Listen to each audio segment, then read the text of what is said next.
أرسل رسوله بالهدى ودين الحق وكفى بالله شهيدا أشهد أن لا إله إلا الله وأشهد أن محمدا عبده ورسوله لا نبي بعده اللهم أصلح أمة محمد صلى الله عليه وسلم وفرج عن أمة محمد صلى الله عليه وسلم وارحم أمة محمد صلى الله عليه وسلم واجبر أمة محمد صلى الله عليه وسلم وانشر واحفظ وإنهض الوطن في العالمين بحق محمد صلى الله عليه وسلم سبحانك لا علم لنا إلا ما علمتنا إنك أنت العليم الحكيم لا حول ولا قوة إلا بالله العلي العظيم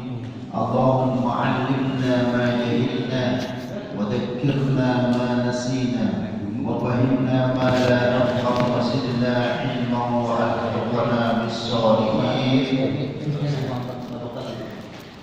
اللهم إنا نسألك علما نافعا ورزقا طيبا وعملا متقبلا رضيت بالله ربا وبالإسلام دينا وبمحمد نبيا ورسولا أعوذ بكلمات الله التامات من شر ما خلق بسم الله الذي لا يضر مع اسمه شيء في الأرض ولا في السماء وهو السميع العليم أما بعد يا أيها الذين آمنوا اتقوا الله حق تقاته ولا تموتن إلا وأنتم مسلمون وفي آية أخرى وآتاكم من كل ما سألتموه وإن تعودوا نعمة الله لا تحصوها إن الإنسان لظلوم كفار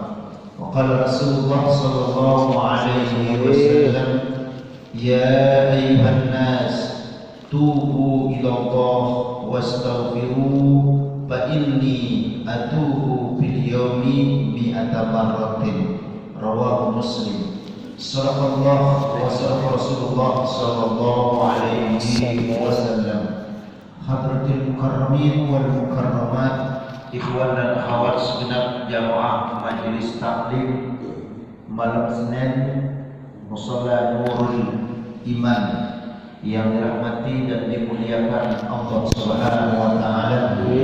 Wabil khusus tentunya yang sama kita muliakan segenap pengurus Musalla Nurul Iman, tentunya iringan doa semoga segala yang beliau telah programkan, yang sedang maupun yang akan beliau programkan, semoga semua dijabah, dikabul dan dimudahkan oleh Allah Subhanahu wa taala.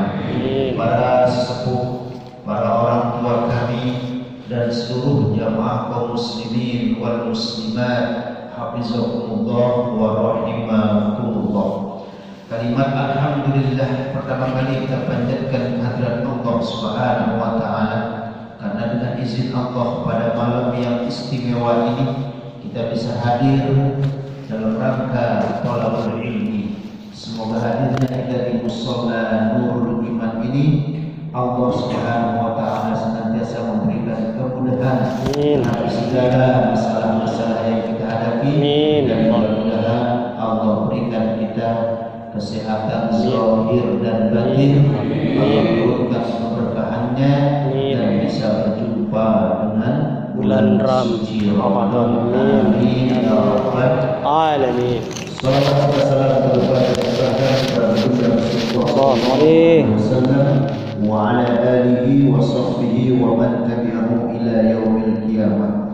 Baik, para ibu dan bapak yang dimuliakan Allah, sebelum ta'lim kita mulai, tentunya mari sama-sama kita awali ta'lim kita dengan membaca Ummul Quran Surah Al-Fatihah, di mana pembacaan surah Al-Fatihah ini kita tujukan kepada baginda Rasulullah sallallahu alaihi wasallam wa ala alihi wa sahbihi wa man tabi'ahu ila yaumil qiyamah. Dan tidak lupa kita membaca surah Al-Fatihah kepada kedua orang tua kita, nenek kakek kita, semua keluarga kita, baik yang telah meninggal dunia maupun yang masih hidup. Yang telah meninggal dunia semoga segala amal-amal kebaikannya diterima oleh Allah Subhanahu wa taala, segala kekhilafan dan kekeliruannya diampuni oleh Allah Subhanahu wa taala, dan mudah-mudahan kuburnya dijadikan raudhah min riyadil jannah, diluas lapangkan dalam kuburnya, dijauhkan dari segala macam azab dan fitnah kubur. Demikian pula nanti pada hari bangkitnya semoga semua dibangkitkan dalam keadaan yang sebaik-baiknya. Untuk kedua orang tua kita, keluarga kita yang masih hidup, semoga senantiasa diberikan umur yang panjang, dimurahkan rezekinya, akhir hayatnya dalam keadaan husnul khatimah. Kita yang senantiasa mendoakan mereka, mudah-mudahan kita semua, baik yang hadir maupun yang tidak hadir pada malam ini, semoga kita senantiasa diberikan kekuatan iman dan takwa, diberikan kesehatan zahir dan batin, dimudahkan rezeki kita, segala niat-niat baik kita dikabul oleh Allah Subhanahu wa taala, dan mudah-mudahan akhir hayat kita semua dalam keadaan husnul khatimah. Dan jamaah kita sholat iman yang kondisinya kurang sehat, kita doakan semoga semua penyakitnya diangkat oleh Allah Subhanahu wa taala, dikembalikan kesehatannya oleh Allah Subhanahu wa taala, sehingga bisa berkumpul bersama kita di mushola Nurul Iman ini. Dan tentunya tidak lupa juga kita membaca surah Al-Fatihah kepada putra dan putri kita, kepada anak cucu kita, baik mereka yang sedang menuntut ilmu maupun yang belum, baik di tempat yang jauh maupun di tempat yang dekat. Semoga mereka semua mendapat ilmu yang barokah, yang berguna bagi dirinya, keluarga, masyarakat, nusa dan bangsa, menjadi anak yang solihin, anak yang solihah. Ala hadiniyah wa ala kulli niyatin solihah wal qabul. Wa ila hadrati sayyidina Muhammadin sallallahu alaihi wasallam syaikh lahumul Fatihah. A'udzu billahi minasy syaithanir rajim. Bismillahirrahmanirrahim. Alhamdulillahi rabbil alamin. Arrahmanir rahim. Maliki yaumiddin. Iyyaka na'budu wa iyyaka nasta'in. Ihdinas siratal mustaqim. Siratal ladzina an'amta 'alaihim ghairil maghdubi 'alaihim waladdallin. Qala al-mu'allif rahimahullahu ta'ala wa nafa'ana bi ulumihi wal barakatihi fid dharain amin. Qala al-ulama at-tawbatu wajibatun min kulli dhanbin fa in kanat al-ma'siyatu baina al-'abdi wa baina Allah ta'ala la tata'allaqu bihaqqi adamiyyin falahu salasatu syurutin. Para jamaah yang dimuliakan Allah Subhanahu wa taala, kalau pada pertemuan yang lalu sudah kita menyampaikan tentang hak dan kewajiban di dalam bertetangga dan bagaimana kita merespon nikmat Allah Subhanahu wa ta'ala. Ada berapa cara kita merespon nikmat Allah? Allah Subhanahu wa ta'ala sebutkan di dalam surat Ibrahim, atau surat yang ke-34 ayat 14. Allah Subhanahu wa ta'ala berfirman, wa atakum min kulli ma sa'altumu. Dan Allah Subhanahu wa ta'ala sudah memenuhi apa yang kalian minta. Allah sudah ngasih kita apa yang kita inginkan. Jadi kalau selama ini para jamaah dari semenjak kita akhir balik sampai malam ini banyak keinginan doa kita kepada Allah, atakum, Allah sudah kasih. Begitu baiknya Allah kepada kita. Maka lanjutan surah Ibrahim atau surat 14 ayat 34 ini, wa in ta'udhu. Karena itu Allah menyebutkan jika kalian mencoba menghitung nikmat Allah. Ini kalau kita hitung nikmat pemberian Allah, ya, dari bentuk tubuh kita, atau nikmat Allah yang lain. Ya. Allah menyebutkan kalau kalian mencoba menghitung nikmat-nikmat pemberian-pemberianku kepada Allah, la tuhsuha, kalian tidak akan mampu menghitungnya. Enggak mampu kita menghitung betapa banyaknya nikmat yang Allah kasih kepada kita. Dan Allah menyebutkan innal insana la zalumun kafar. Nah, ini Allah vonis kita sebagai manusia. Apa vonisan Allah kepada manusia? Innal insana la zalumun. Ini ya para adik-adik yang pernah mungkin di pondok pesantren yang mengkaji ilmu nahwu shorof yang disebut gramarnya bahasa Arab, asal kalimatnya itu al-insanu zalumun, manusia itu zalim. Allah yang menyebut kita ya. Tapi Allah tambah innal insana la zalumun, ada lam lagi di situ. Di sini ada dua huruf taukid disebutkan. Pertama innal insan, inna ini ditaukid, artinya taukid itu untuk menguatkan suatu pembicaraan. Kalau kita bilang misalnya dalam bahasa kita, Pak Ustaz, si fulan sudah datang ke mushola Nurul Iman. Mungkin kita masih ragu benar apa enggak. Tapi ketika ucapannya, informasinya, Pak Ustaz, benar, sungguh si fulan sudah datang di mushola. Berarti ini kuat pembicaraan, hilang keraguan kita. Kalau cuma informasi yang kita dapat, si fulan sudah datang di mushola Nurul Iman, mungkin kita ragu, sudah apa belum. Tapi ketika bahasanya dirubah, benar, sungguh-sungguh si fulan itu sudah datang ke mushola, berarti tidak ada keraguan. Nah, di sini Allah gunakan dua kalimat ya. Innal insan, sungguh benar-benar manusia itu la zalumun. Lam ini disebut lam muzahaqah ya. Yang maknanya muzahaqah ini juga untuk menguatkan. Sungguh benar-benar tidak ada keraguan manusia itu zalim. Apa artinya? Enggak mau ya, zalim itu enggak mau bersyukur kepada Allah, enggak mau merespon nikmat Allah. Banyak manusia itu enggak mau merespon nikmat Allah. Innal insana la zalumun, disebut zalim oleh Allah. Kafaro, lagi ingkar, kafar, kafir. Ya, kalau kafir itu bahasa Arab asal hurufnya 3. Huruf kaf, huruf fa, huruf ra, kafar. Artinya menutupi, banyaknya kafir itu. Menutupi kalau bahasa.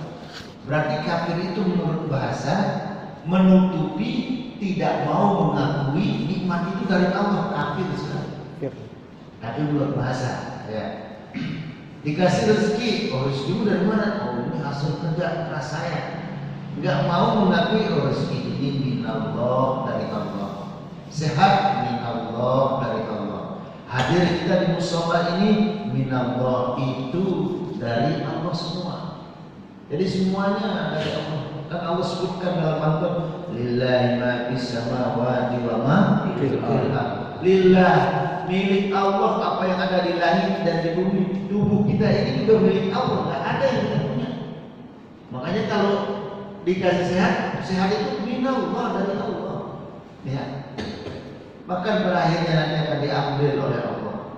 Nah, dari surat Ibrahim ini, maka kalau kalian menghitung nikmat Allah, maka kalian tidak akan mampu. Karena itu perlu ada respon kita terhadap nikmat Allah. Ya, perlu ada respon kita. Apa respon kita? Ada 3 nikmat. 3 cara kita merespon nikmat Allah. Ada 3 para ibu dan bapak cara kita merespon nikmat Allah. Pertama, dengan berbuat ihsan. Nah, dengan berbuat ihsan, ini yang kita sampaikan kemarin. Ihsan itu yang kita kenal ya, bahwasanya di Bekasi ini, Bekasi adalah kota ihsan. Ihsan itu ada 3 artinya. Pertama, ihsan itu artinya membalas kebaikan dengan balasan yang lebih. Itu arti ihsan. Si A satu kali berbuat baik kepada si B, lalu si B membalas kebaikan si A 2 kali, 3 kali, 4 kali. Itulah namanya ihsan, membalas kebaikan orang dengan balasan yang lebih. Kalau seumpama si A satu kali berbuat baik kepada si B, lalu si B membalasnya 1 kali juga, nah ini namanya mukafaah, balasan yang setimpal, yang sesuai. Tapi ada orang yang membalas kebaikan itu dengan balasan yang berlipat. Ya. Kalau Allah di dalam Al-Quran, sekali kalian berbuat baik, Allah balas dengan 10 kebaikan. Ya. Nah inilah ihsan. Allah menerapkan ihsan kepada hamba-hambanya. Jadi ihsan pertama artinya membalas kebaikan dengan balasan yang lebih. Lalu yang kedua, arti ihsan itu apa yang disebut oleh Syekh Nawawi Al-Bantani.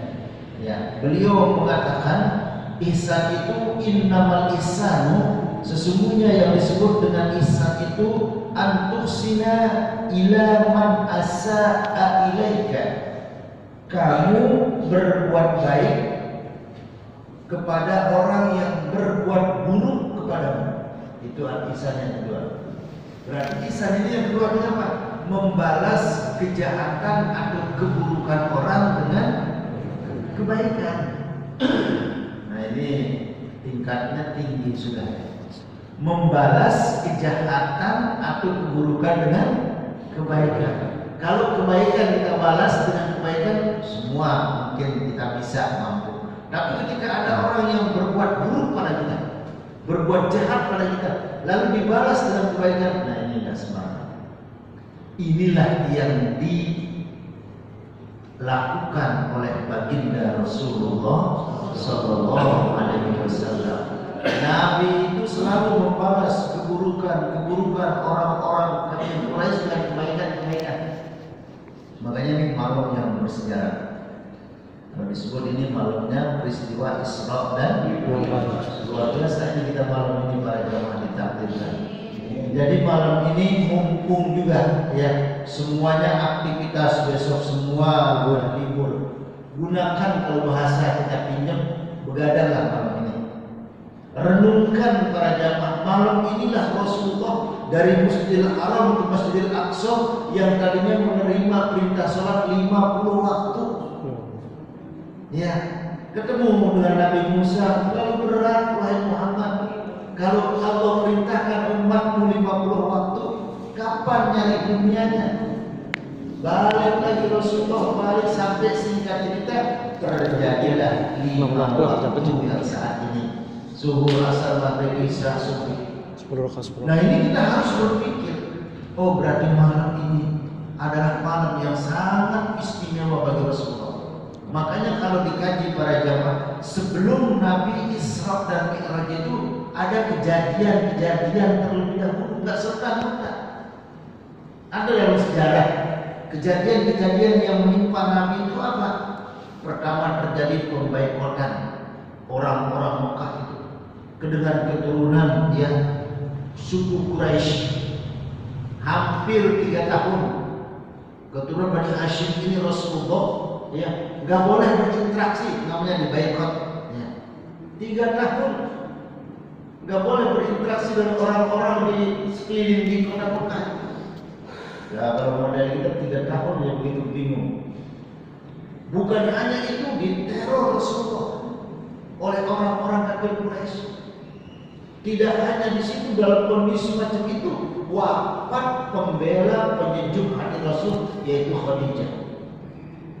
Kalau dulu diteror Nabi misalnya oleh orang-orang kafir Quraisy, kalau bahasa sekarang diintimidasi Rasulullah, ya, dibayarkan Rasulullah, begitu pulang dari rumah masih ada yang menghibur istrinya, yaitu Khadijah al-Kubra. Khadijah ini para jamaah dalam sejarah sepertiga harta kekayaan orang Mekah milik Khadijah. Orang kaya raya deh.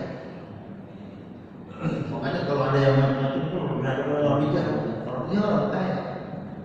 Ditendangi Rasulullah. Tapi ketika Rasul diintimidasi, dicaci maki oleh orang-orang kafir Quraisy, nggak ada lagi yang menghibur Nabi. Nggak lama kemudian pamannya meninggal lagi. Ya. pamannya Abu Thalib ini selalu di depan. Kalau ada yang coba-coba mengganggu, kalau ada yang coba-coba mengganggu keponakan saya Muhammad, saya siap melawannya. Jadi dua orang ini sebenarnya peranannya besar. Walau berbeda keyakinan yaitu Kharijah dengan pamannya.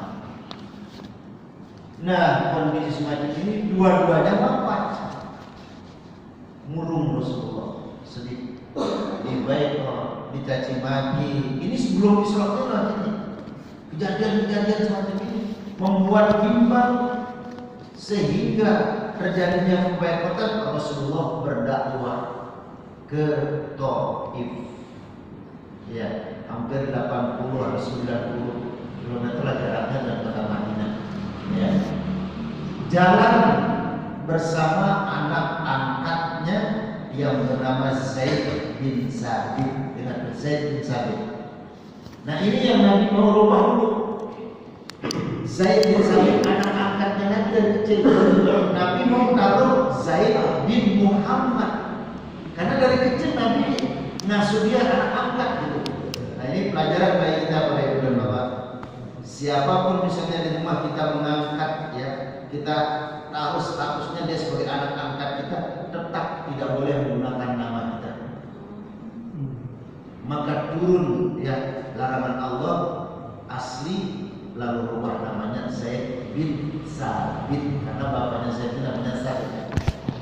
Ya, tidak boleh Zaid bin Muhammad, meskipun kalau bahasa kita masih merah bayi, engkau yang merawatnya, aku angkat dia sebagai anak angkat wahai Muhammad. Nah, dari sini tidak boleh perajaan. Ada tetangga keluarga kita mengambil anak misalnya diangkat terus dirubah namanya dengan nama dia, tidak boleh. Tetap. Ya. Nah, ini sejarah ya dalam Islam. Inilah yang menemani berangkat Rasulullah ke Taif. Harapannya karena ada suku Sakifah, suku Bani Sakif yang ada di Taif ini yang baik hubungannya dengan suku Bani Hashim. Berangkat sampai di Taif, ternyata harapan Nabi itu tidak semulus yang dia inginkan. Sampai Taif malah dalam sejarah ditolak. Nah, di sini Taif Rasulullah mendapat bukan hanya intimidasi secara zahir, secara batin, artinya mentalnya Nabi dirusak di Mekah, tapi di Taif badannya dilempar. Berarti zahir batinnya Nabi disakiti. Coba sampai Zaid bin Sabit punggungnya dalam sejarah itu terluka melindungi Nabi dari lemparan orang-orang Taif. Ya. Maka malaikat Jibril pun datang. Lalu Rasulullah SAW sampai tadi Rasul membalas keburukan-keburukan orang yang ada di Mekah di Taif. Ya Allah, ampuni mereka. Mudah-mudahan anak cucunya orang-orang Taif ini kelak menjadi penyebar agama Islam. Ternyata banyak para ulama, para wali yang lahir di Taif. Itu berkah doa Rasulullah. Nah, ini yang kejadian dalam Rasul. Balik lagi Rasulullah ke Mekah. Nah, di sini Rasulullah tinggal di rumah bibinya yang bernama Maimunah. Kalau nggak salah nama bibinya Maimunah nggak jauh dari Masjidil Haram ke rumahnya. Ada jembatan itu, ya. Nah, kalau kita bisa ke sana, kita bisa ujung ke jembatan itu, kita lewati pakai bahasa tempat nelayan itu. Nah, lurus itu rumahnya Maimunah. Di situ Rasulullah menenangkan hatinya, mentalnya sudah dirusak oleh orang-orang Mekah. Badannya dilempari oleh orang-orang Taif. Kondisi semacam inilah yang baru detik-detik ingin Isra Mi'raj Allah berikan kepada baginda Rasulullah. Hampir rapuh Nabi sebenarnya, hampir rapuh. Maka peristiwa Isra Mi'raj inilah ya yang kalau dibahasakan Asra, subhanalladzi asra. Makna asra ini subhanalladzi maha suci Allah, asra yang menjalankan. Ya. Berarti Nabi tinggal terima berangkat. Ya. Inilah cara dari Masjidil Haram, enggak sampai setengah malam. Dari Masjidil Haram ke Masjidil Aqsa. Nah, di Masjidil Aqsa itu ada tempat di mana Rasul pernah sholat di situ sebelum naik ke langit pertama, kedua, terus sampai ke Sidratul Muntaha. Makanya kalau dalam kisah ini berarti masjid yang ada di Palestina hak total milik umat Islam ini sejarahnya, jangan direbut oleh orang-orang Israel. Ya, saya didukung.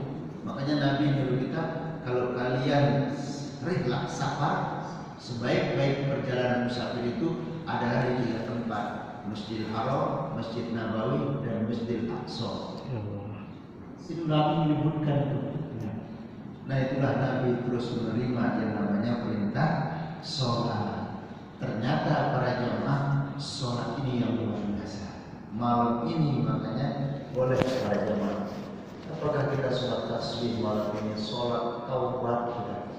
Sedikit amalan-amalan kita juga pada malam Isra dan Mi'raj ini. Yang pertama adalah kita bertaubat. Bertaubat kita pada malam ini. Oh, malam di mana Nabi menerima perintah sholat. Ya. Lalu yang kedua, banyak kita beristighfar. Kalau Nabi menyebutkan di dalam riwayat Imam Muslim, wallahi demi Allah, kata Rasulullah. Ini bersumpah Nabi, enggak main-main berarti. Wallahi demi Allah, ini sesungguhnya aku, kata Nabi, la astaghfirullah, selalu membaca istighfar, wa atubu ilaih, dan taubat kepada Allah, bil yaumi aksar min 70 marratin, ya, lebih dari 70 kali. Berarti bisa jadi 80, 90, bisa jadi 100. Kalau hadis selanjutnya Nabi menyebutkan bahwasanya mi'ata marrah, 100 kali. Nah, kalau kita hitung-hitung ini para jamaah, rutin nggak kita istighfar 100 kali sehari malam? Nabi wallahi bersumpah, berarti benar-benar sumpah Nabi. Nabi itu bersumpah demi Allah, enggak pernah kurang Nabi itu 100 kali istighfarnya. Makanya kalau mau mengejar ittiba, namanya ittiba di Rasulullah, mengikuti Rasulullah, pakai istighfar yang pendek agar jumlahnya sama 100 kali. Ini mah astagfirullahaladzim, astagfirullahaladzim, astagfirullahaladzim, astagfirullahaladzim, astagfirullahaladzim, astagfirullahaladzim, supaya ittiba mengikuti jumlah Nabi yang 100 kali nggak pernah. Setiap hari ini, setiap hari. Jangan kalau kita kan lagi mood, kadang-kadang sampai 1000, 2000 istighfar. Setelah itu nggak tahu kapan lagi gugur. Ya. Nah, nanti nih yang rutin aja, makanya yang apalagi kalau jamaah mampu yang panjang saya istighfar, Allahumma anta rabbi la ilaha illa anta astagfirullahaladzim, astagfirullahaladzim, la ilaha illa anta, itu sudah tingkatan mulai dari yang biasa dulu. Makanya ada para ibu dan bapak kajian tentang kemuliaan istighfar ini. Kalau ini dirutinkan, terus bagaimana bersumpahnya Nabi? Berarti kalau Nabi sudah bersumpah, benar-benar nggak pernah absen, nggak pernah ditinggal istighfar itu 100 kali. Kalau ini aja yang kita amali, ini namanya muqaddimah para jamaah, pembuka. Kalau kita mau masuk rumah orang, ucapkan salam, ketok pintunya. Nah, kalau kita mau mengetuk pintunya Allah, ketuk dengan istighfar. Jangan langsung masuk ke ya Allah, saya memiliki masalah yang banyak ya Allah. Istighfar dulu ketuk. Makanya ada ketuk pintu Allah dengan istighfar. Istighfar sebanyak-banyaknya. Setelah banyak kita istighfar, membersihkan. Kalau istilahnya apa? Ini hati kita ini wadah, tempat. Nah, kalau gelas di depan kita ini, itulah sebelum gelas itu kita tuangkan, apakah kita mau bikin teh, kopi, bersihkan gelasnya dulu. Sebelum Anda berdoa, doakan minta, sebelum minta ke Allah, hati kita ini wadahnya bersihkan dulu. Dan cara yang membersihkan hati itu istighfar. Semakin banyak kita beristighfar, maka semakin cepat yang namanya qalbun, hati kita ini bersih. Jadi kalau kita mau jujur para jamaah, kehidupan yang sudah kita jalani ini bertahun-tahun, ada yang kita 50, 60, umur kita berarti sekian puluhan tahun, berarti banyak kotornya hati ini. Ya, kita membersihkannya ya agak lama juga mungkin. Ada yang prosesnya lama. Ya. Kalau Nabi ini 100 kali, ya kita minimal 1000.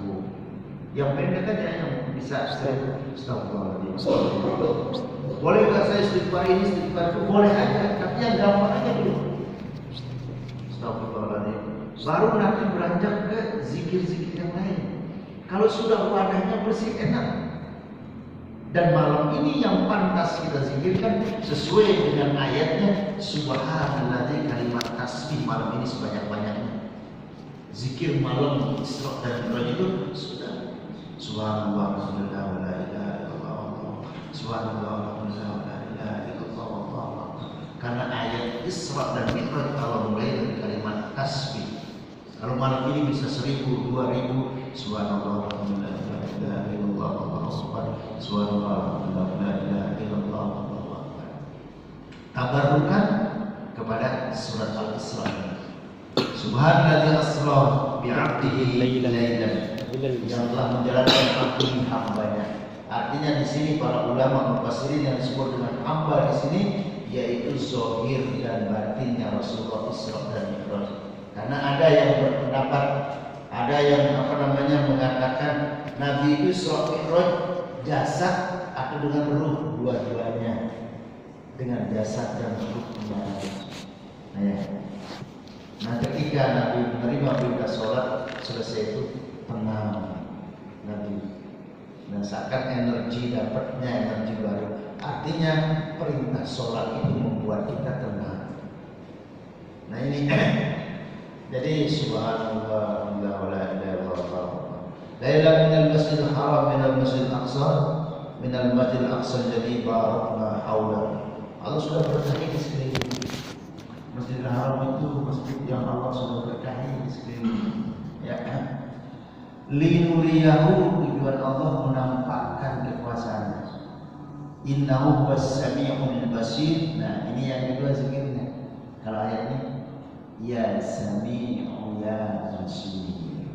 Kalau ayat tadi kalimat subhanallah tasbih, lalu yang kedua ya sami'u ya basir. Kenapa dua ini? Sami pendengaran, basir penglihatan.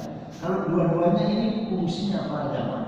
Ya ini sangat penting dalam organ tubuh. Ada orang yang sudah tua para jamaah ngomong masih keras, jelas bicaranya. Cuma satu, kadang penglihatannya. Nah jadi ini dua ini. Makanya para jamaah kita nggak perlu ijazahnya 101 kali, nggak boleh lebih, nggak boleh kurang. Ini obat kalau mata kita lagi sakit. Jadi kita baca itu ya sami ya basir, ya sami ya basir sampai pegang sudah. Misalnya tangan kanan membacanya mengobatin sendiri. Ya, tangan kiri pegang mata kita yang sakit. Ya sami ya basir, ya sami ya basir, ya sami ya basir, ya sami ya basir. Tapi 101 nggak boleh lebih, nggak boleh kurang. Ya, maka terus mengobati mata. Ini yang saya basir pada malam Isra wal Mi'raj. Karena itulah pertama merespon nikmat Allah itu dengan berbuat ihsan, yang akhirnya ihsan membalas kebaikan dengan balasan yang lebih. Lalu yang kedua membalas keburukan kejahatan dengan kebaikan. Itu arti ihsan. Lalu yang kedua caranya kita merespon nikmat Allah itu dengan syukur. Ya, dengan bersyukur. Disebutkan oleh Ibnu Qudamah di dalam kitab Mukhtasar Minhajul Qasidin bahwasanya beliau menyebutkan ala salasati aqsamin, ada 3 macam syukur kata beliau. Ada 3 macam syukur. Pertama syukurun bil qalbi, syukur dengan hati. Lalu yang kedua syukurun bil lisan, syukur dengan lisan, ucapan. Lalu yang ketiga syukurun bil jawari, syukur dengan anggota badan atau perbuatan. Jadi cara merespon nikmat Allah yang kedua dengan bisyukri, yaitu dengan syukur. Syukur ada 3, syukur dengan hati, lisan, dan tubuh atau perbuatan. Pertama kata Ibnu Qudamah, ini diambil dari kitab Mukhtasar Minhajul Qasidin. Amma syukurun bil qalbi, adapun syukur dengan hati. Apa artinya syukur dengan hati? Ayat sudah bil khairi, engkau selalu ingin berbuat baik. Di dalam hati kita ini terpatri maksud khair untuk kebaikan. Jadi hati kita ini nggak ada isinya kecuali ingin berbuat baik, dan berbuat baik itu namanya syukur dan hati. Nah seperti malam ini, ya Allah ini malam Isra dan Mi'raj, mudah-mudahan malam saya bisa sholat qiyamul lail, saya bisa sholat tahajud, saya bisa sholat tasbih. Nah ini ada di dalam hati keinginan berbuat baik, itu syukur sudah dengan Allah. Jadi tidak ada peluang di hati kita ini untuk berbuat, keinginan berbuat atau bermaksud berbuat yang syarr. Mulai dari semenjak kita bangun tidur harus taruh di hati kita, hari ini saya harus berbuat baik, berbuat baik. Maka Nabi dalam hadis qudsi menyebutkan, jikalau ada umatku niat melakukan suatu kebaikan tapi dilaksanakan, dicatat sempurna kebaikan dapatnya. Tapi jika ada umatku niat melakukan suatu kebaikan namun tidak dilaksanakan, hanya sebatas niat saja, sudah dicatat satu kebaikan. Jadi syukur bil qalbi artinya terpatri di dalam hati kita, bermaksud untuk melakukan kebaikan, wa yudmiru lil khalqi kafah, dan menyembunyikannya di hadapan manusia. Artinya enggak mau, jangan ngomong nanti saya mau sholat tahajud, besok saya mau puasa, mau terus padahal diakui ria. Nah, syukur dalam hati, keinginan, maksud melakukan suatu kebaikan dan menyembunyikannya di hadapan manusia. Itu syukur bil qalbi. Lalu yang kedua, syukur bil lisan. Syukur dengan lisan. Apa artinya syukur dengan lisan? Izhar syukri lillahi bil tahmidi, yaitu menampakkan syukur kepada Allah bil tahmid, dengan mengucapkan alhamdulillah. Berarti syukur dengan lisan dengan mengucapkan alhamdulillah. Ya. Lalu yang kedua adalah li'izhar ridho anillahi ta'ala. Syukur dengan lisan juga di samping mengucapkan alhamdulillah. Lalu yang kedua, redho dengan takdir Allah. Itu namanya syukur dengan lisan. Kan ada qada, ada qadar. Ya, gabungan antara qada dan qadar itu kita menyebutnya takdir. Apa itu qada? Qada itu keputusan Allah yang belum terjadi. Namanya qada, ya. Keputusan Allah yang belum terjadi atau masih di langit, belum turun ke bumi. Nah, ini yang bisa dirubah dengan kita berdoa, bersedekah, berbuat baik. Qada Allah itu bisa berubah. Lalu yang kedua, qadar. Apa itu qadar? Keputusan Allah yang sudah terjadi dan ini nggak bisa dirubah. Ya, misalnya ada orang jalan terus jatuh, kalau kamu nggak lewat sana, kamu nggak akan jatuh.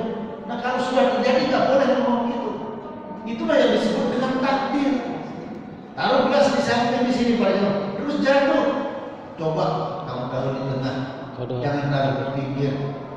Enggak usah, kalau memang sudah terjadi apa yang disuruh kita oleh Nabi, qadarullah, ini semua takdir Allah. Itu ucapan kita kalau sesuatu itu sudah terjadi. Allah. Ya, jadi ulangi, qada itu keputusan Allah tapi belum terjadi. Kalau qadar itu keputusan Allah sudah terjadi dan ini nggak bisa dirubah. Ya. Nah, gabungan qada dan qadar itu kita menyebutnya dengan takdir. Sementara syukur dengan lisan, yang kedua artinya redho dengan takdir Allah. Kondisi kita malam ini seperti ini para jamaah. Dikasih kita rezeki sendiri, hidup kita seperti ini. Ini sudah takdir Allah, redho aja, nggak usah protes-protes begitu kan. Ya, apa yang Allah kasih? Saya ikhlas ya Allah, saya redho. Itu orang syukur dengan lisan. Sebab kalau dia lurus, ya, ngomong gini-gini ya, dengan nikmat keputusan Allah, berarti dia tidak syukur dengan lisan. Jadi syukur dengan lisan, pertama mengucapkan alhamdulillah, lalu yang kedua redho dengan semua takdir-takdir Allah. Terima, kita hanya manusia menjalani aja sih. Dan intinya tidak ada yang ideal di dunia ini. Ya. Nggak ada semua nggak ada yang kita inginkan semuanya terwujud, enggak. Nggak ada yang ideal di dunia ini. Ya. Jangankan kita Nabi saja kan, ya. Nggak ada orang yang bahagia. Nabi aja kan diintimidasi, ya, dicaci maki oleh orang-orang kafir Quraisy. Itu selalu Nabi. Yang kedua, syukur dengan lisan. Ya. Bahkan disebutkan oleh Rasulullah, anna rajulaini minal ansari, kita tambahkan pada jemaah malam di pusat malam daripada Isra dan Mi'raj, bahwasanya Rasulullah Shallallahu Alaihi Wasallam bersabda di dua hadis tentang syukur dengan lisan ini, bahwasanya anna rajulaini minal ansari iltaqiya faqala ahaduhuma lis-sahibihima. Orang-orang Ansor, artinya orang Madinah, kebiasaan orang Madinah itu kalau ketemu dengan temannya selalu dia berkata, kaifa asbahta, bagaimana kabarnya pagi ini. Setiap orang-orang Madinah itu kalau ketemu selalu tegur sapa, bagaimana kabarmu siang ini, bagaimana kondisimu sore ini, bagaimana kondisimu malam ini. Faqala li sahibihi, maka temannya berkata, alhamdulillah baik, alhamdulillah baik, alhamdulillah sehat, alhamdulillah dalam kondisi baik. Maka ketika mereka mengucapkan semacam ini, faqala Nabi sallallahu alaihi wasallam qulu hakadha. Lalu Nabi bersabda, wahai umatku, ikuti cara orang Madinah. Nabi juga orang Madinah itu, kata Rasulullah, kalau ketemu dengan teman, tetangga, saudaranya, selalu dia berkata, bagaimana kabarmu hari ini? Dia menjawab, alhamdulillah sehat, alhamdulillah baik.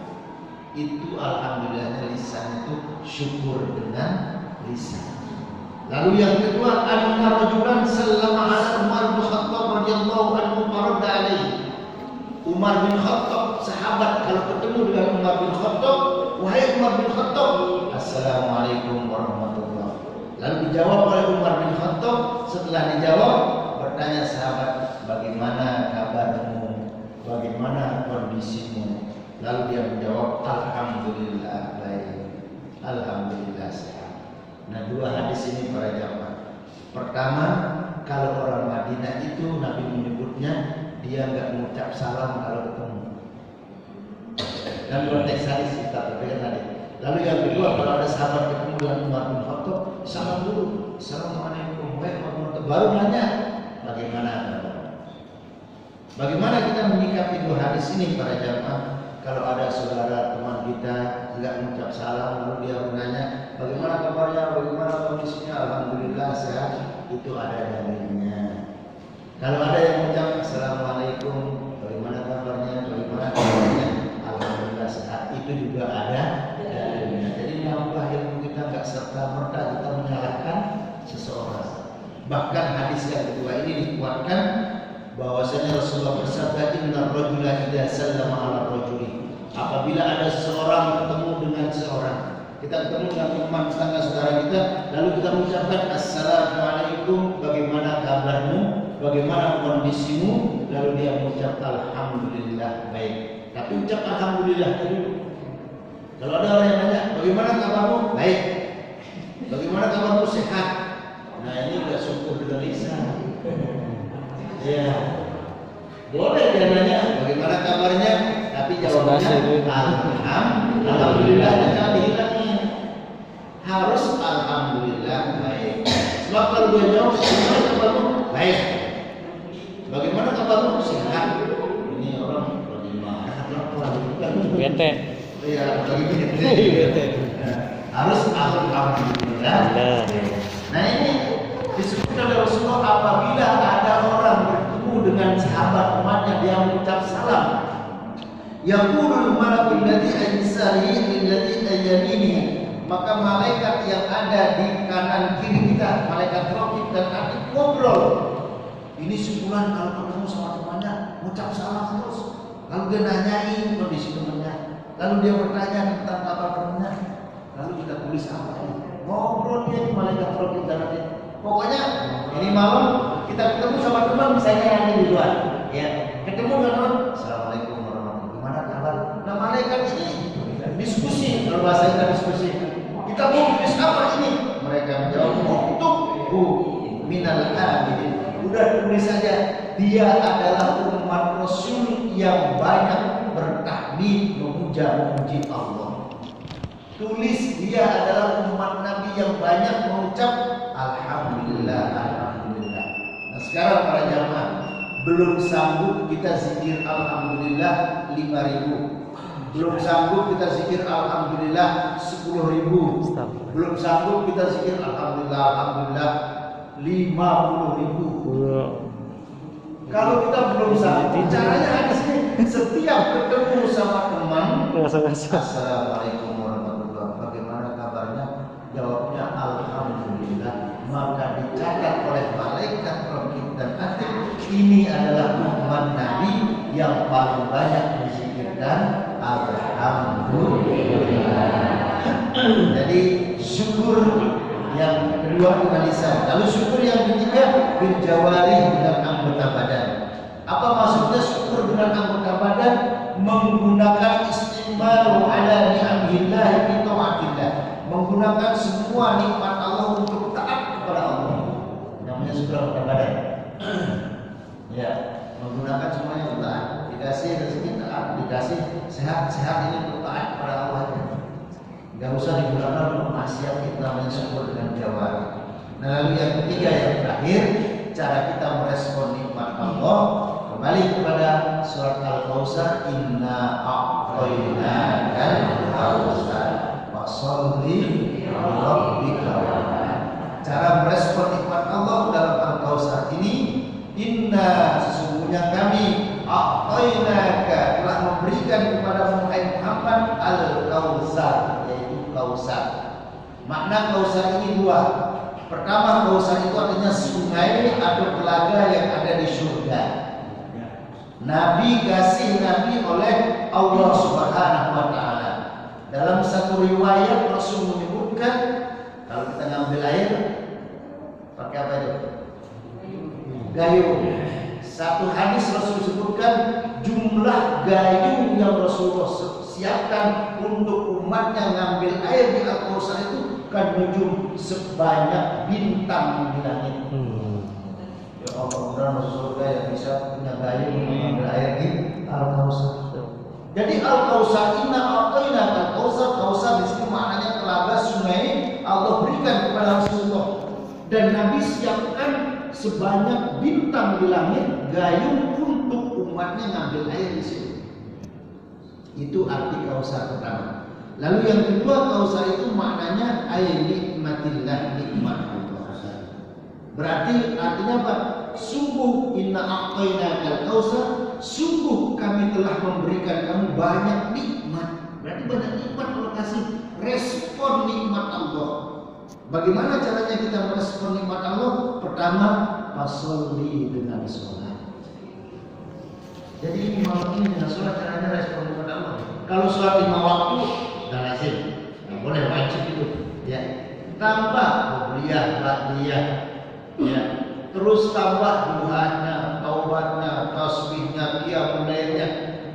Nah kalau yang seperti itu Ustaz sampaikan tadi, ini malam Isra dan Mi'raj, sejarah diterimanya perintah sholat malam ini sebanyak-banyaknya. Kalau bisa kayak Abu Hanifah, ya. Mazhab ya, Maliki ya, Abu Hanifah itu pernah, yang mungkin pernah Ustaz sampaikan, gara-gara dia pulang dari masjid ketemu dengan anak kecil di pinggir jalan. Anak kecil itu, oh ini Imam Abu Hanifah yang terkenal sholat malamnya itu 100 rakaat. Gara-gara anak kecil ngomong, sampai di rumah Abu Hanifah nangis. Ya Allah, itu anak kecil ngomong kayak begitu, dia dapat informasi dari mana? Karena saya nggak pernah sholat sunat sampai 100 rakaat setiap malam. Akhirnya apa? Dia khawatir itu ucapan anak kecil itu didengar oleh orang lain dan tersebar. Berarti anak kecil ini penyebab munculnya fitnah. Karena itu Abu Hanifah malamnya nangis. Saya harus sholat 100 rakaat supaya anak kecil ini bukan memfitnah, supaya benar bermasalah. Akhirnya dilakukan sholat 100 rakaat. Ini saingannya mau masuk surga. Ya, kalau bahasanya itu kan saingan kita masuk surga Abu Hanifah. Abu Hanifah yang sholatnya termasuk mazhabnya Maliki, Abu Hanifah, Hambali, Syafi'i, ya, 4 mazhab. Abu Hanifah 100 rakaat sholatnya. La haula wala quwwata illa billah. Makanya kalau Nabi juga nggak menyebut berapa rakaat sih Nabi sholat sunnah, kakinya sampai bengkak. Ketika ditanya kenapa Nabi wahai bengkak kakiku ya Rasulullah, padahal dosamu yang lalu sekarang sudah diampuni oleh Allah. Saya hanya ingin merespon nikmat Allah kalau bahasanya. Saya merespon nikmat Allah dengan sholat, ya buktinya kaki saya bengkak sholat. Jadi respon nikmat Allah pertama yang dalam Al-Kausar dengan sholat. Pokoknya melalui sholat Allah.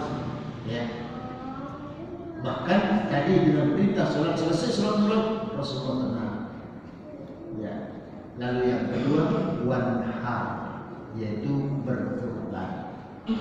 Berkurban artinya ya menumpahkan darah ketika Idul Adha. Ketika Idul Adha kita berkorban, lalu dagingnya kita berikan, ya, maka nilainya ini disebut juga para ulama mentafsirkan wanhar, cara merespon nikmat Allah. Wanhar maksudnya berbagi, bersedekah. Jadi cara kita merespon nikmat Allah pertama dengan berbuat ihsan, lalu yang kedua dengan syukur, baik syukur dengan hati, lisan ataupun perbuatan, lalu yang ketiga cara merespon nikmat Allah dengan sholat, wanhar, dan yang keempat adalah dengan berkurban atau berbagi. Nah, ini malam ada rezeki kita besok, ada rezeki kita malam ini. Ini yang pada zamannya yang bisa kita sampaikan. Mungkin ada yang ditanyakan, kita diskusikan para jamaah. Mungkin malam ini kajiannya kita sampai jam 9 kali.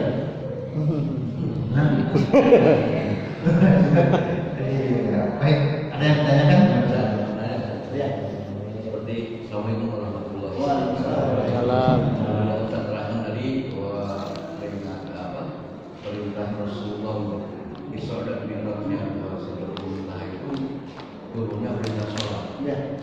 Berarti apakah di masa dakwah beliau sebelum Isra Mi'raj itu kaum pengikut Muhammad itu belum sholat? Ya. Satu itu. Keduanya, apakah benar para nabi sebelum Rasulullah itu sudah sholat? Baik. Ketika peristiwa Isra dan Mi'raj sebelum berangkat juga Nabi sholat. Bahkan sampai di Masjidil Aqsa, ya, Nabi mengimami para nabi sholat, tapi sholatnya tidak seperti sekarang. Ya, jadi sholat ya, tidak seperti sekarang ini.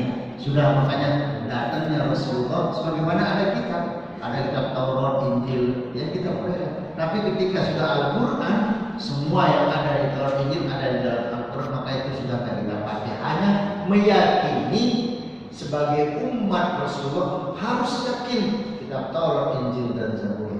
Tapi yang kita harus pegang adalah Al-Quran.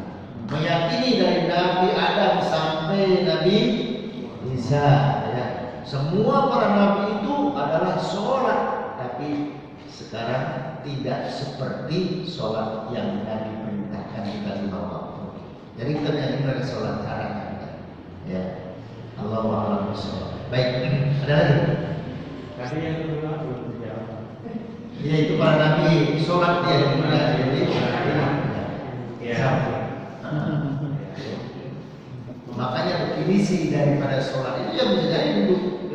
Sholat itu definisinya kalau menurut bahasa doa, berdoa. Tadi ntar kita pulang, kita tanya anak kita, nah kamu sudah sholat belum? Sudah. Jangan dipukul, benar dia sholat sunat menurut bahasa. Kalau kita bicara, Rabbana atina fid dunya hasanah wa fil akhirati hasanah wa qina adzabannar. Ustaz sudah sholat isya belum? Udah.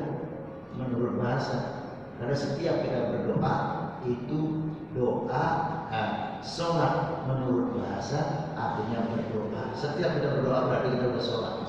Sedangkan menurut istilah, sholat adalah ucapan perbuatan yang diawali dengan takbir, diakhiri dengan salam. Jadi artinya tadi Rasulullah itu selama masa dakwahnya tetap memerintahkan umatnya untuk sholat. Iya.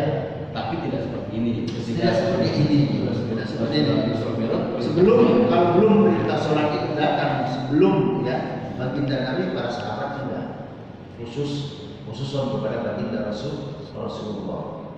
Jadi perintah sholat ketika Isra dan Mi'raj ini terjadi perintah sholat 5 waktu baru Rasulullah SAW berikan kepada para sahabat.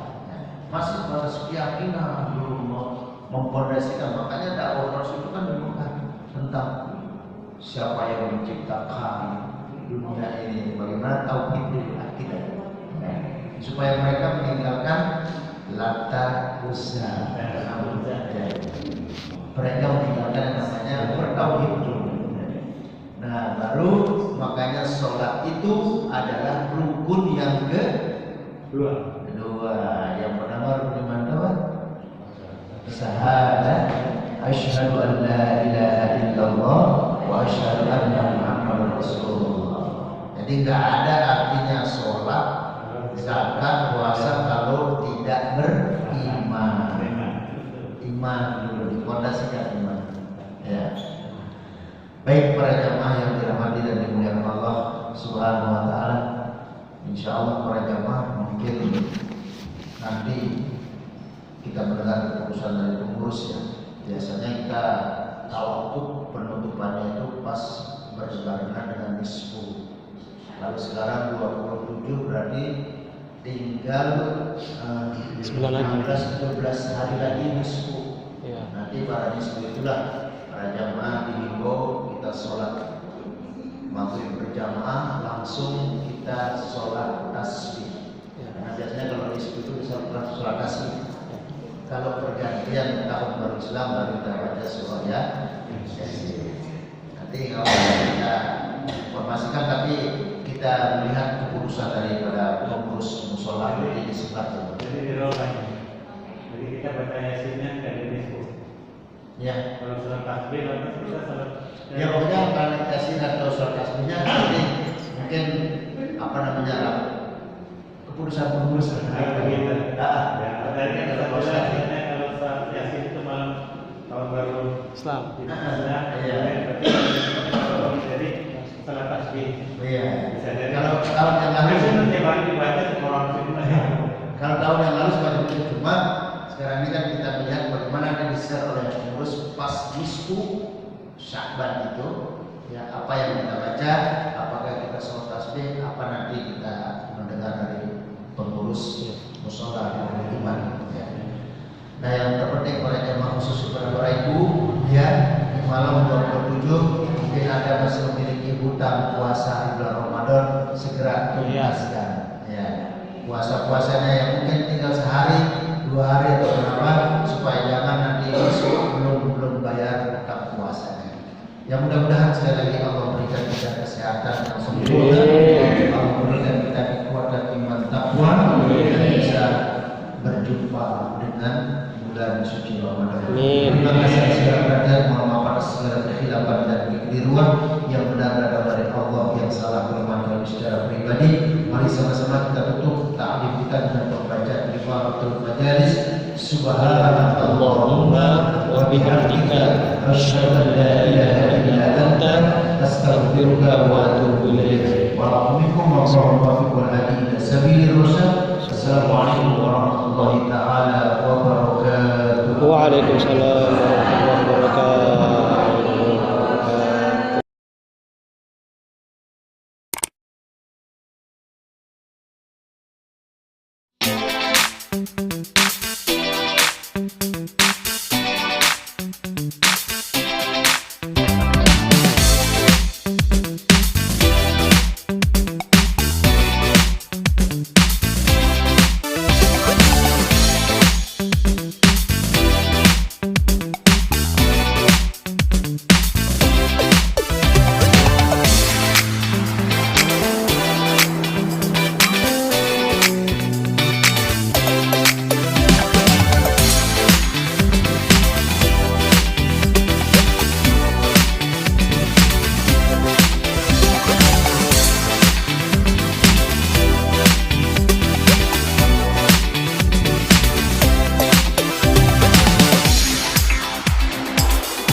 wabarakatuh.